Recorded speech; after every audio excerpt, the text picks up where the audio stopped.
gefahren. Zwar sollen, so die Idee, nur rechtswidrige Inhalte gemeldet werden, durch die mit exklusivem Zugang zu den Plattformen ausgestatteten Netzspitzel und Netzdenunzianten, aber die Antwort auf die Frage, wer konkret das denn letztendlich sein soll, lässt Schlimmstes befürchten. Wer kann also Netzdenunziant werden? Nichtregierungsorganisationen, Akteure der Zivilgesellschaft, Religionspädagogen, Gewerkschaften. Hey Leute, heute geht's um eine heftige Rede von Stefan Brandner im Bundestag. Er redet Klartext über die Bundesnetzagentur, die jetzt als oberste Zensurbehörde agiert. Was früher eine Behörde für Post und Telefon war, wird jetzt zur Meinungs- und Gedankenpolizei unter grüner Führung. Brandner spricht vom digitalen Blockwarten und warnt vor einer massiven Bedrohung der Meinungsfreiheit. Als Beispiel für diese Entwicklung passt der Fall von diesem Lichttechniker, der Jugendliche in einem Diskozelt angeschwärzt hat, nur weil sie ein französisches Lied gesungen haben. Ich zeige euch das am Schluss. Lasst uns erstmal reinhören, was Brandner dazu sagt. Auf geht's! Die Kreuze klar für die AfD, ja, das ist wunderbar. Wir schützen unser Land, das ist unser Ziel. Mit blauen Herzen geht's nach Brüssel mit viel Stil.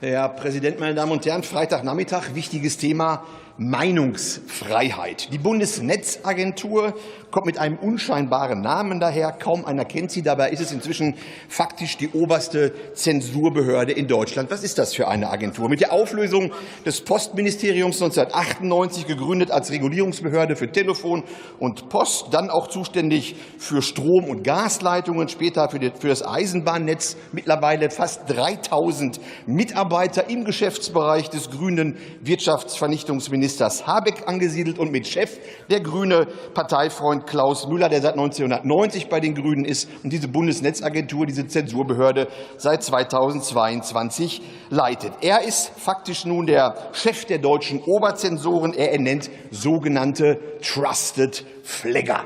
Mir als langjährigen Mitglied des Vereins Deutsche Sprache ist klar, wer etwas zu verbergen hat, der spricht Denglisch oder der versucht sich mit Anglizismen. Und so ist es auch genau hier. Trusted Flagger werden amtlich übersetzt als vertrauenswürdige Hinweisgeber. Hört sich erstmal ganz gut an, aber vertrauenswürdig sind sie eben nicht für uns Bürger, sondern allein für die kritikempfindlichen Herrschenden, weshalb es aus unserer Sicht die Übersetzung als digitale Blockwarte, Meinungspolizei oder Regierungsspitzel viel besser trifft. Denn das sind sie auch.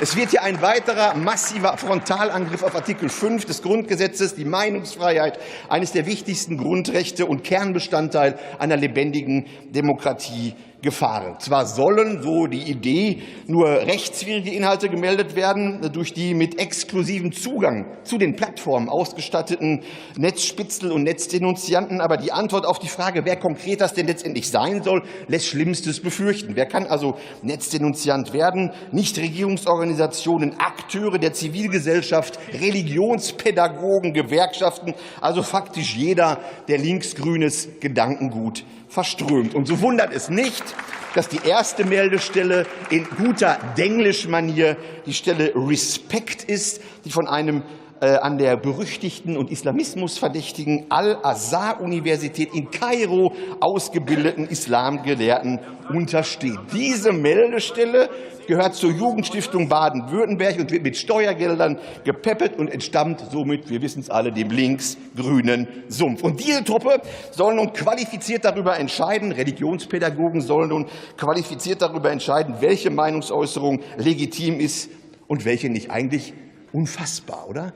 Meine Damen und Herren, ich glaube, nicht zu weit zu gehen, dass ich sage, wenn es derartige Zensurbehörden schon früher, da war ja bekanntlich einiges besser gegeben hätte, Showgrößen wie Thomas Gottschalk, Harald Schmidt oder Rudi Carrell wären undenkbar gewesen. Die würden Sie heute nicht mehr auf die Bildschirme lassen. Wir leben nämlich in einer zunehmend gleichgeschalteten Fernseh- und zunehmend drangsalierten digitalen Welt, die auf Belehrung und Einengung setzt, statt auf offene, gehaltsvolle Diskussionen.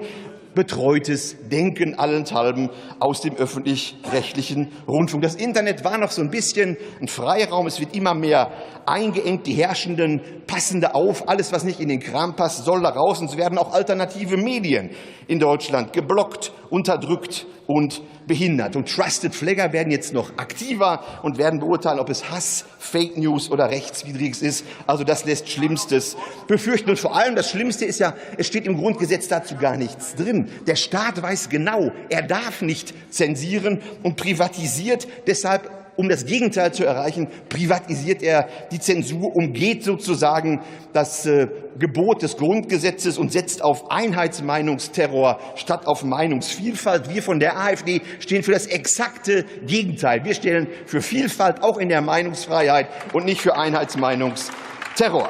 Die FDP beteiligt sich daran. Man kann es gar nicht glauben, was die ehemalige freiheitliche Partei, liberale Partei da alles so mitmacht. Der Herr Kubicki, der hinter mir sitzt, distanziert sich so ein bisschen davon. Am Ende wird er wieder dafür sein. Wir kennen ihn ja so ein bisschen, der Rambo in der FDP, der ab und zu mal rechts blinken darf, aber dann genau auf Linie ist. Also das macht die Sache auch nicht besser. Allein die Alternative für Deutschland ist übrig geblieben als Garantin in Deutschland für Demokratie, für Recht, für Freiheit und insbesondere für Meinungsfreiheit.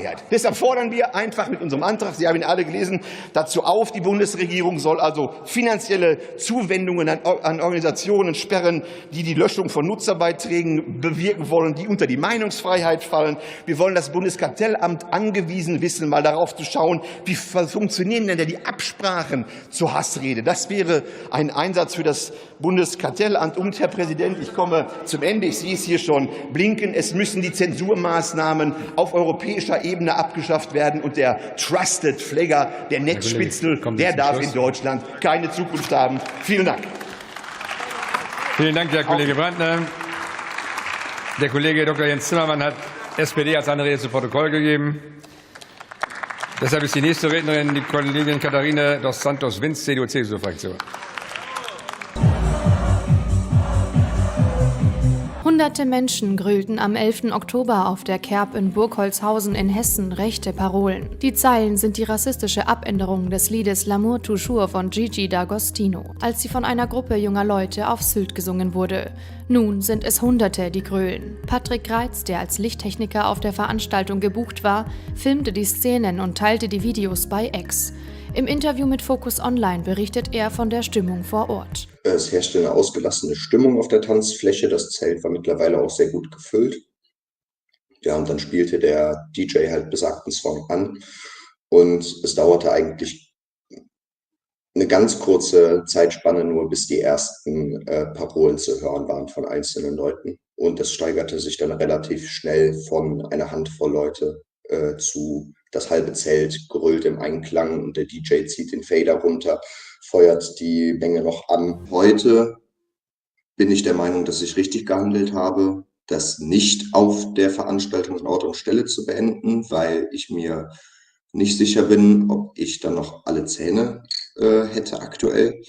Abgesehen davon ist die Reichweite, die das gerade generiert und die Brisanz, die das Thema entwickelt, wichtig. Und in dem Moment dachte ich mir schon nach der Veranstaltung, okay, nee, das ist keine Lappalie, das ist Volksverhetzung und tolerieren werde ich das nicht. Und das ist auch kein normaler Partygag, der da stattgefunden hat.